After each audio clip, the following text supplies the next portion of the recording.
ವಿಜಯಹಜಾರೆ ಟ್ರೋಫಿಯ semifinal ಪಂದ್ಯದಲ್ಲಿ ಕರ್ನಾಟಕದ ಆರ್ಭಟಕ್ಕೆ ಡೆಲ್ಲಿ ಧೂಳಿಪಟ. Semifinal ಪಂದ್ಯದಲ್ಲಿ ದೇವದತ್ ಪಡಿಕ್ಕಲ್ ಆರ್ಭಟಕ್ಕೆ ಡೆಲ್ಲಿ ತಂಡದ ಬೌಲರ್ಸ್ಗಳು ಗಡಗಡ ನಡಿಗೆ ಹೋಗಿದ್ದೇಕೆ, ಡೆಲ್ಲಿ ಎದುರು ಕರ್ನಾಟಕ ತಂಡದ ಬ್ಯಾಟ್ಸ್ಮನ್ಗಳ ಅಬ್ಬರ ಹೇಗಿತ್ತು ಎಂಬುದರ ಕಂಪ್ಲೀಟ್ ಡೀಟೇಲ್ಸ್ ಅನ್ನ ಈ ವಿಡಿಯೋದಲ್ಲಿ ನಾವು ನಿಮ್ಮ ಜೊತೆ ಶೇರ್ ಮಾಡಲಿದ್ದೇವೆ. ಈ ಸುದ್ದಿಯ ಡೀಟೇಲ್ಸ್ ಅನ್ನ ಕೊಡುವುದಕ್ಕಿಂತ ಮುಂಚೆ ನೀವು ನೀವು ಕರ್ನಾಟಕ ತಂಡದ ಅಭಿಮಾನಿಗಳಾಗಿದ್ದಲ್ಲಿ ಈ ವಿಡಿಯೋಕ್ಕೊಂದು ಲೈಕ್ ಮಾಡಿ. ಹಾಗೆಯೇ ಕರ್ನಾಟಕ ತಂಡ ಈ ಬಾರಿಯ ವಿಜಯಹಜಾರೆ ಟ್ರೋಫಿಯಲ್ಲಿ ಚಾಂಪಿಯನ್ ಆಗಿ ಹೊರಹೊಮ್ಮುತ್ತದೆ ಅಂತ ನಿಮ್ಗೆ ಅನ್ಸುತ್ತದೆಯೋ ಅಥವಾ ಇಲ್ಲವೇ ಎಂಬ ನಿಮ್ಮ ಅನಿಸಿಕೆಯನ್ನ ತಪ್ಪದೇ ಕಮೆಂಟ್ ಬಾಕ್ಸ್ ಅಲ್ಲಿ ತಿಳಿಸಿ ಕೂಡ. ವಿಜಯಹಜಾರೆ ಟ್ರೋಫಿಯಲ್ಲಿ ಕರ್ನಾಟಕದ ಆರ್ಭಟ ಮುಂದುವರೆದಿದೆ. ಕರ್ನಾಟಕ ತಂಡ ಇದುವರೆಗೆ ವಿಜಯಹಜಾರೆ ಟ್ರೋಫಿಯಲ್ಲಿ 6 ಪಂದ್ಯಗಳನ್ನ ಆಡಿತು. ಈ 6 ಪಂದ್ಯಗಳಲ್ಲೂ ಕೂಡ ಒಂದು ಭರ್ಜರಿಯಾದಂತಹ ಗೆಲುವನ್ನ ಕರ್ನಾಟಕ ಕಂಡಿದೆ. ಇನ್ನು ಈ ಬಾರಿಯ ವಿಜಯಹಜಾರೆ ಟ್ರೋಫಿಯಲ್ಲಿ ಕರ್ನಾಟಕ ತಂಡದ ಪರವಾಗಿ ದೇವದತ್ ಪಡಿಕ್ಕಲ್ ಅಂತೂ ಒಂದು ಅಬ್ಬರವಾದಂತಹ ಬ್ಯಾಟಿಂಗ್ ಪ್ರದರ್ಶನ ತೋರುತ್ತಿದ್ದಾರೆ. ಇನ್ನು ದೇವದತ್ ಪಡಿಕ್ಕಲ್ ಆಡಿದ 6 ಪಂದ್ಯಗಳಿಂದ 605 ರನ್ಗಳನ್ನ ಕಲೆ ಹಾಕಿದ್ದಾರೆ. ಹೀಗೆ ದೇವದತ್ ಪಡಿಕ್ಕಲ್ ಈ ಸೀಸನ್ ಅಲ್ಲೂ ಕೂಡ ವಿಜಯಹಜಾರೆ ಟ್ರೋಫಿಯಲ್ಲಿ 600ಕ್ಕಿಂತ ಹೆಚ್ಚಿನ ರನ್ ಹೊಡೆಯುವುದರ ಮೂಲಕ ಒಂದು ದೊಡ್ಡ ದಾಖಲೆಯನ್ನು ನಿರ್ಮಿಸಿದ್ದಾರೆ. ವಿಜಯಹಜಾರೆ ಟ್ರೋಫಿಯ 3 ಆವೃತ್ತಿಗಳಲ್ಲಿ 600ಕ್ಕಿಂತ ಹೆಚ್ಚಿನ ರನ್ ಹೊಡೆದಿರುತ್ತಾ ಏಕೈಕ ಬ್ಯಾಟ್ಸ್ಮನ್ ಎಂಬ ಹೆಮ್ಮೆಗೆ ದೇವದತ್ ಪಡಿಕ್ಕಲ್ ಪಾತ್ರರಾಗಿದ್ದಾರೆ. ಇನ್ನು ಕರ್ನಾಟಕ ಸದ್ಯ ವಿಜಯಹಜಾರೆ ಟ್ರೋಫಿಯ ಕ್ವಾರ್ಟರ್ ಫೈನಲ್ಗಂತೂ ಏರಿದೆ.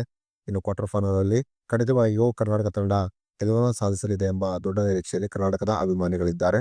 ಇನ್ನು ಸೆಮಿಫೈನಲ್ ಅಲ್ಲಿ ಕರ್ನಾಟಕ ಮತ್ತು ಡೆಲ್ಲಿ ತಂಡಗಳು ಹೆಚ್ಚು ಕಡಿಮೆ ಮುಖಾಮುಖಿಯಾಗುವ ಸಾಧ್ಯತೆ ಇದೆ. ಡೆಲ್ಲಿ ತಂಡ ಸದ್ಯ ಗ್ರೂಪ್ ಎ ನ ಅಂಕಪಟ್ಟಿಯಲ್ಲಿ ಮೊದಲ ಸ್ಥಾನದಲ್ಲಿದ್ದರೆ ಕರ್ನಾಟಕ ತಂಡ ವಿಜಯಹಜಾರೆ ಟ್ರೋಫಿಯ ಗ್ರೂಪ್ ಎ ನ ಅಂಕಪಟ್ಟಿಯಲ್ಲಿ ಮೊದಲ ಸ್ಥಾನದಲ್ಲಿದೆ. ಹೀಗಾಗಿ ಸೆಮಿಫೈನಲ್ ನಲ್ಲಿ ಕರ್ನಾಟಕ ಮತ್ತು ಡೆಲ್ಲಿ ತಂಡಗಳು ಮುಖಾಮುಖಿಯಾಗಬಹುದೆಂಬ ನಿರೀಕ್ಷೆಯಲ್ಲಿ ಕ್ರಿಕೆಟ್ ಅಭಿಮಾನಿಗಳಿದ್ದಾರೆ. ಇವೆರಡು ತಂಡಗಳು ಸದ್ಯ ಒಂದು ಉತ್ತಮವಾದ ಪ್ರದರ್ಶನ ತೋರುತ್ತಿರುವ ಕಾರಣ ಸೆಮಿಫೈನಲ್ ಪಂದ್ಯದಲ್ಲಿ ಇವೆರಡು ತಂಡಗಳು ಒಂದು ಭರ್ಜರಿಯಾದಂತಹ ಪ್ರದರ್ಶನ ತೋರುವುದರ ಮೂಲಕ ಒಂದು ರಣರೋಚಕ ಪಂದ್ಯವನ್ನ ಕ್ರಿಕೆಟ್ ಅಭಿಮಾನಿಗಳಿಗೆ ನೀಡಬಹುದೆಂಬ ನಿರೀಕ್ಷೆ ಇದೆ. ಇನ್ನು ಡೆಲ್ಲಿ ಎದುರು ಕೂಡ ದೇವದತ್ ಪಡಿಕ್ಕಲ್ ಒಂದು ಆರ್ಭಟವಾದಂತಹ ಬ್ಯಾಟಿಂಗ್ ಪ್ರದರ್ಶನವನ್ನು ತೋರುವ ಎಲ್ಲ ಸಾಧ್ಯತೆ ಇದೆ. ದೇವದತ್ ಪಡಿಕ್ಕಲ್ ತಾವು ಆಡಿದಂತಹ ಪ್ರತಿಯೊಂದು ಪಂದ್ಯದಲ್ಲೂ ಕೂಡ ಅದ್ಭುತವಾದಂತಹ ಪ್ರದರ್ಶನ ತೋರುತ್ತಿದ್ದಾರೆ. ಹೀಗಾಗಿ ಸೆಮಿಫೈನಲ್ ಪಂದ್ಯದಲ್ಲಿ ಡೆಲ್ಲಿ ಎದುರಾದರೆ ಆ ಪಂದ್ಯದಲ್ಲೂ ಕೂಡ ಒಂದು ಭರ್ಜರಿಯಾದಂತಹ ಪ್ರದರ್ಶನವನ್ನು ತೋರುವುದರ ಮೂಲಕ ಕರ್ನಾಟಕ ತಂಡವನ್ನ ಫೈನಲ್ಗೆ ಕೊಂಡೊಯ್ಯಬೇಕೆಂಬ ಗುರಿಯನ್ನ ದೇವದತ್ ಪಡಿಕ್ಕಲ್ ಹಾಕಿಕೊಂಡಿರುವುದಂತೂ ಸತ್ಯ ಅಂತಾನೆ ಹೇಳಬಹುದಾಗಿದೆ. ಇನ್ನು ಸೆಮಿಫೈನಲ್ ಪಂದ್ಯದಲ್ಲಿ ಡೆಲ್ಲಿ ತಂಡದ ಪರವಾಗಿ ವಿರಾಟ್ ಕೊಹ್ಲಿ ಕಣಕ್ಕಿಳಿಯುವ ಸಾಧ್ಯತೆ ಇಲ್ಲ. ವಿರಾಟ್ ಕೊಹ್ಲಿ ನ್ಯೂಜಿಲೆಂಡ್ ಎದುರು ನಡೆದಿರುವ ಏಕದಿನ ಸರಣಿಯಲ್ಲಿ ಟೀಮ್ ಇಂಡಿಯಾದ ಪರವಾಗಿ ಆಡುತ್ತಿರುವುದರಿಂದ ವಿಜಯಹಜಾರೆ ಟ್ರೋಫಿಯ ಕ್ವಾರ್ಟರ್ ಫೈನಲ್, ಸೆಮಿಫೈನಲ್ ಮತ್ತು ಫೈನಲ್ ಪಂದ್ಯಗಳಿಗೆ ಅಲಭ್ಯರಾಗಲಿದ್ದಾರೆ.